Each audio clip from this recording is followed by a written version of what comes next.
আজকে আমরা এসওজি মাধ্যম থেকে একটা খবর পেয়েছে। তার খবর পেয়ে থানার টিম, আমাদের যে ওসি আছে, পিসি অফিসার আছে, ওরা গিয়ে একটা রেড করেছে। রেডের মাধ্যম থেকে আমরা দুটা আসামি ধরেছে। আসামির নাম হচ্ছে জয়প্রকাশ মন্ডল আর সুরজ মন্ডল।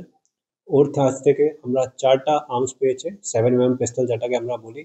তার সঙ্গে আমরা 8টা এমটি ম্যাগাজিন পেয়েছে আর 30টা 30 লাইভ অ্যামুনিশনস পেয়েছে। এটা রিকভারি করার পরে, প্রপার সিজার করার পরে আমরা একটা কেস রেজিস্টার করেছে, Jahangir case number 223/25 dated 2/5/2025 under section 25(1)A/27/35 Arms Act। এখন আমরা এই আসামিদেরকে, যাদের বাড়ি হচ্ছে বৈশ্বরনগর পিএস মালদা, এদেরকে আমরা পিসি মে নেব। পুলিশ কাস্টাডি নেওয়ার পরে একে ইন্টারোগেশন করার পরে এরা আর্মস কোথায় থেকে উৎপত্তি হয়েছে ও কোথায় যাচ্ছিল এটা ব্যাপারে আমরা ডিটেল ভাবে তদন্ত করে দেখব। কি মনে করছে যে বাংলাদেশে পাচার করার উদ্দেশ্যে কি রওনা দিয়েছিল?